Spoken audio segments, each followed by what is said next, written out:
Hello and welcome to a new episode of History in 7 Facts, the show in which we explore some interesting episodes of humanity's past. Check out this playlist to watch the entire series and don't forget to subscribe if you want to see more videos like this one. In 1940, the Battle of Britain was ongoing. The German Luftwaffe launched everything they had onto the skies of Great Britain, and the British were bravely defending their country. It was a crucial battle of World War II, and most don't even realize just how crucial it was. If the Germans would have won this battle, it would have given the Nazis aerial superiority over the English Channel. That would have led to a military invasion through Kent and Essex, and from that moment on, the history of the United Kingdom, and probably the entire world, would have differed greatly. If Nazi Germany would have defeated the British, their entire armed forces could have been moved from west to east, which would have most likely overwhelmed the Soviet army. So yeah, this was a big deal.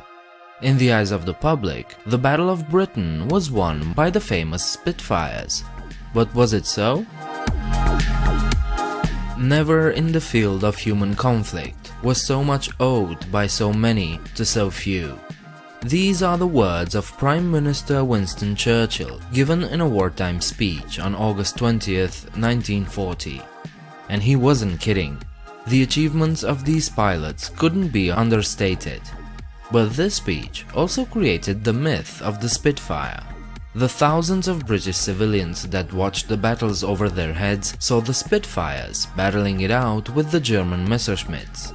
But it wasn't just the Spitfires they saw. The Supermarine Spitfire, armed with Browning machine guns, are one of the most iconic fighter aircrafts in history.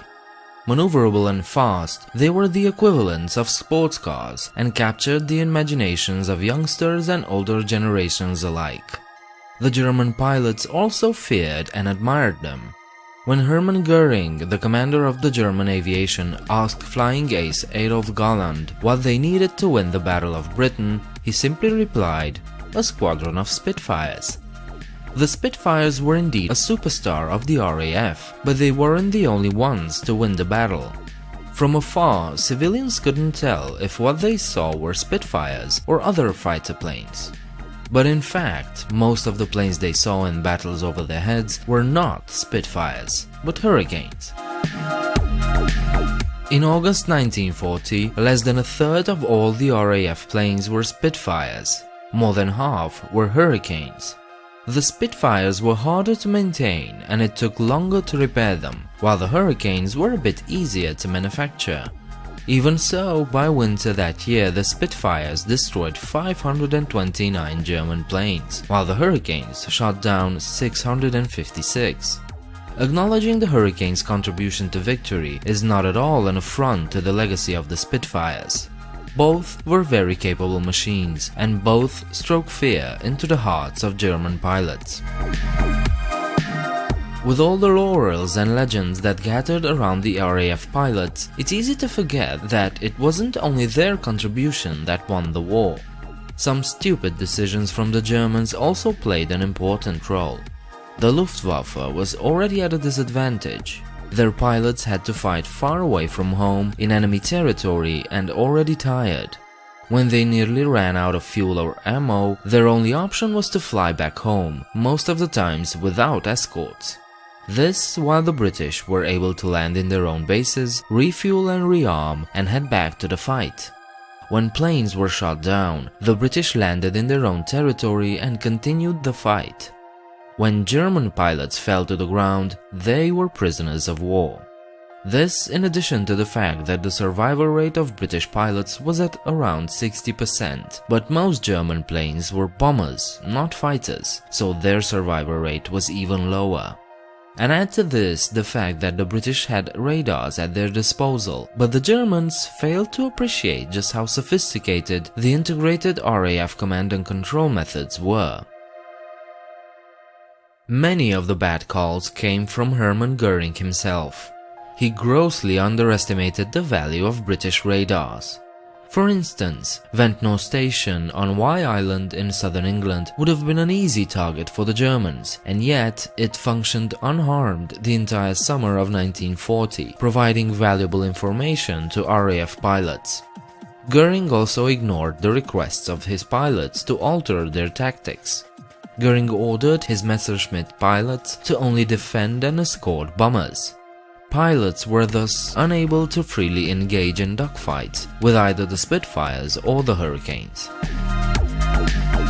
In August 1940, Flying Ace Adolf Galland was at the command of the 26th Fighter Wing of the Luftwaffe. Later, he became a general, commanding Germany's fighter force. He didn't trust Göring's command, but he had no choice but to follow his orders. He repeatedly told Göring that the Messerschmitts were a superior offensive fighters, but were not suited for bomber defense. Göring replied that the protection of bombers is much more important than some statistics about downed fighters. But Galland was right. Both the Hurricane and the Spitfire were deadly enemies of the Messerschmitt. Both already downed hundreds of enemy fighters, and these two actually worked together. While the Spitfires lured away the escorts from the bombers, the Hurricanes came in from a lower altitude and destroyed the bombers. And this tactic worked like a charm. But ultimately, the Battle of Britain wasn't necessarily won by the British, but rather it was lost by the Germans. The final blow came from Hitler himself. He abandoned the idea of an invasion and decided to switch to large-scale night bombings of London and other cities, a phase that was known as the Blitz. By doing this, he gave the RAF enough time to recover and gain complete air superiority. Soon, the Spitfires would indeed become a legendary plane, but still it's important to remember that they didn't win the battle on their own. Thank you for watching this episode of 7 Facts. I hope this was interesting and informative, and maybe it even inspired you to look into it further on your own. If you liked this video, please thumbs up and subscribe. While you're downstairs, let me know what you think about this video. Please consider visiting my Patreon page and become a patron. The link is in the description. I hope to see you next time. Bye.